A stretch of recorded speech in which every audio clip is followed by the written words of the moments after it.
প্রিয় শিক্ষার্থী, আসসালামু আলাইকুম। আশা করি আল্লাহ তাআলার রহমতে সকলেই অনেক ভালো আছো। গতকালের ক্লাস ছিল আমার পরাবৃত্ত এবং অধিবৃত্তের উপর। ওই ক্লাসে আমার একটা অঙ্ক আমি মুখে বলছিলাম এক, কিন্তু লেখার সময় লিখছিলাম অন্য। অঙ্কটা ভুল হয়েছিল। ঠিক আছে, আজকে আমরা ওই অঙ্কটা ইনশাআল্লাহ সমাধান করব।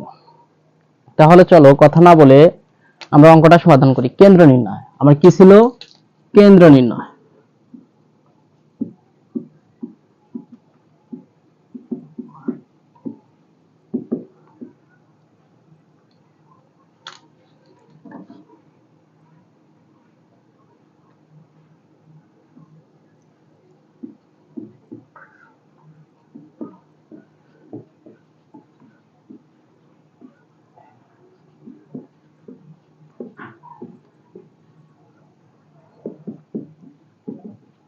তোমার এটা অঙ্ক ছিল।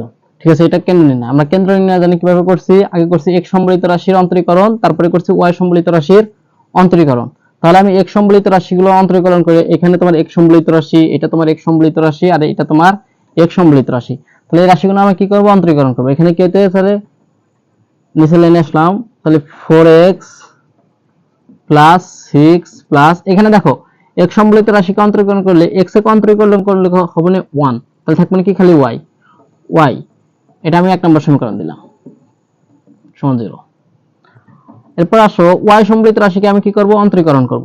তাহলে একে 6y প্লাস 9 প্লাস x সমান 0, এটা আমি 2 নম্বর সমীকরণ দিলাম।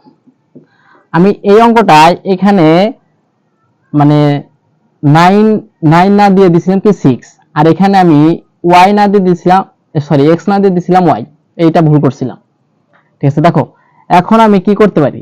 এখন এটাকে আমি প্রতিস্থাপনও করতে পারি, অপনয়নও করতে পারি, তোমার ইচ্ছা। ঠিক আছে, এটাকে আমি কি করব? প্রতিস্থাপন বা অপনয়ন একটা করে নেব। তাহলে কি করব? এই তোমার এই যেহেতু এই 6 তে উপরের রাশিকে গুণ দেব, আর 4 দিয়া নিচের রাশিকে গুণ দেব। তাহলে দেখো 4 6 24 x প্লাস 6 6 36 প্লাস 6y।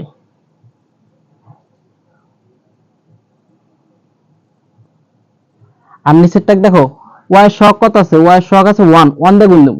এখানে আমি যদি 4 দিয়ে গুণ দিতাম তাহলে পুরোটা দিতাম গুণ, আর এই x এর সহগ যেহেতু 1 আছে, 1 দিয়ে উপরেরটা দেব। যেহেতু আমি y y কাটাকাটি করব, তাই y সহগ দিয়ে উপরের ডাক, এই y সহগ দিয়ে নিচেরটাকে ইনশাআল্লাহ গুণ করব।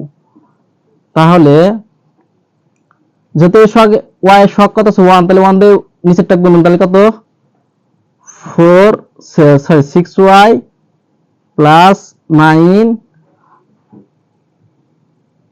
প্লাস x সমান 0 সমান 0। দেখো এখন আমি এটাকে বিয়োগ করব। বিয়োগ করলে এখানে কি আছে? যোগ আছে, তাহলে এটা কি মাইনাস হয়ে যাবে। এটাও মাইনাস, এটাও মাইনাস, সমান 0। তাহলে দেখো যে এটা প্লাসের, এটা মাইনাসের কাটা যায়। এটাকে সাজাই লিখলে অনেক সুন্দর হতো। দেখো আমি সাজাই নাই, কিন্তু এটা কাটা যায়। দেখো এটা আছে প্লাসের আছে কয়টা? 24টা, আর প্লাসের একটা, তাহলে কয়টা হলো? প্লাসের 25টা, 5x প্লাস কত তোমার 45। তাহলে x সমান সমান তোমার কত? মাইনাস 45 ভাগ কত? 25।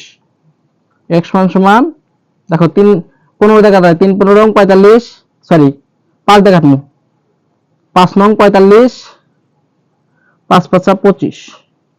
দেখো আমি x এর মান পেলাম। এখন x এর মান যে কোনো একটা সমীকরণে বসাবো। দেখো 1 এ বসালেও চলবে, 2 এ বসালেও চলবে, যে কোনো একটা সমীকরণে আমি x এর মান বসিয়ে দেব। তাহলে আমি x এর মান 1 নম্বর সমীকরণে বসিয়ে পাই। তাহলে 4 ইনটু -9 5 প্লাস 6 প্লাস y সমান 0। তাহলে দেখো 4 নং 36 মাইনাস 36 ভাগ 5 প্লাস 6 প্লাস y সমান 0। এখন কি করতে হয়? ভগ্নাংশের মাঝে যদি যোগ বিয়োগ থাকে তাহলে কি লসাগু করতে হয়। তাহলে লসাগু করলে লসাগু কত মানে 5।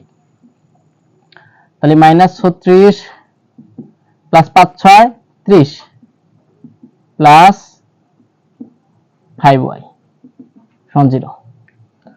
তাহলে এখানে কত থাকতেছে -6 প্লাস 5y সমান 0। তাহলে y সমান সমান কত থাকতেছে তোমার, y সমান সমান থাকতেছে কত 6/5। তাহলে আমার কেন্দ্র কত হয়, কেন্দ্র দেখো কেন্দ্র হচ্ছে আমার কত x, কত x এর মান কত 9/5 মাইনাস 6/5, এটা আমার অ্যান্সার।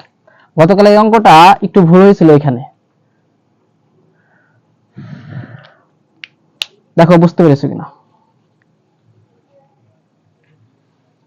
ইনশাআল্লাহ দেখো বুঝতে পেরেছো কিনা। আর একটা কথা, ভালো স্টুডেন্ট হওয়ার চেয়ে ভালো মানুষ হওয়া অনেক জরুরি।